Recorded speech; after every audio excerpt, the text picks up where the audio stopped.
US President Joe Biden addressed the ongoing efforts to negotiate a ceasefire between Israel and Hamas on Thursday, January 9th, expressing optimism that real progress is being made.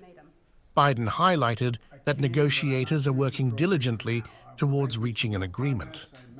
Additionally, Biden shared that he had a conversation with Lebanon's newly elected president, Joseph Aoun, calling him a first-rate guy. The U.S. president acknowledged Lebanon's efforts, noting they are also working hard to contribute to the peace process. We're also working very hard with the Lebanese military, accountable to the Lebanese people, not Hamas, not Hezbollah, not any other group. And so I think we're seeing some progress. And you know, I know hope springs eternal, but I'm still hopeful that we'll be able to have a prisoner exchange. Hamas is the one getting in the way of that exchange right now, but I think we may be able to get that done. We need to get it done. Thank you all very much. What else can you do to help Ukraine before you leave your office? Venezuela's opposition leader, María Corina Machado, was briefly detained and later released after attending an anti-government rally in Caracas on Thursday. According to her Vente Venezuela movement, Machado was arrested amid gunfire and forced to film several videos. Machado had emerged from hiding for the first time in months to join the demonstration, where she boldly declared, "Venezuela has already decided. Venezuela is free. The regime is over," pointing to her head, heart, and stomach. Reuters footage showed Machado, dressed in a black jacket and helmet, walking among protesters escorted by a security guard, and later leaving the scene on a motorcycle amidst a chaotic street scene. Machado, who is facing investigations in at least 2 cases, has not had an arrest warrant made public. The country's interior minister dismissed her detention as an invention, a lie. The opposition in Venezuela is intensifying protests as part of a last-minute push to challenge President Nicolás Maduro ahead of his 3rd inauguration on Friday. Meanwhile, Maduro's government accuses the opposition of plotting against the regime, with threats of arrest against key opposition figures like Edmundo González should he return to the country.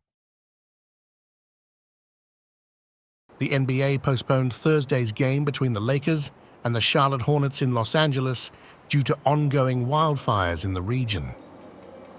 No makeup date has been announced. The NFL also decided to move the Los Angeles Rams playoff game against the Minnesota Vikings to Arizona, as wildfires ravaged the area around SoFi Stadium in Inglewood. The game will now be held at State Farm Stadium in Glendale, Arizona, for safety reasons.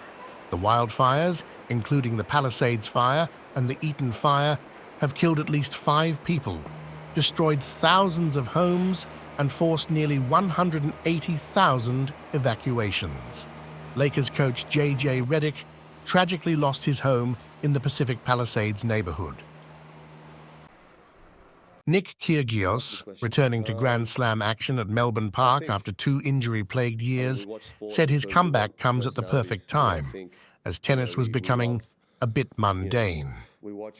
The Australian, known for his fiery temper and exceptional talent, looks forward to adding unpredictability to the tour. Meanwhile, Aryna Sabalenka, the world #1, is aiming for a 3rd consecutive Australian Open title. Reflecting on her success last year, Sabalenka plans to keep things simple and focus on each match.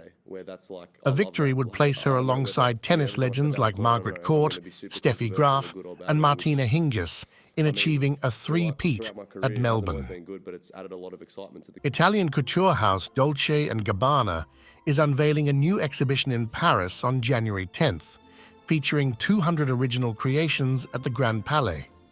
Titled From the Heart to the Hand, the exhibit delves into the creative journey of designers Domenico Dolce and Stefano Gabbana, blending past and present collections inspired by Italian art, mosaics, and aristocratic fashion.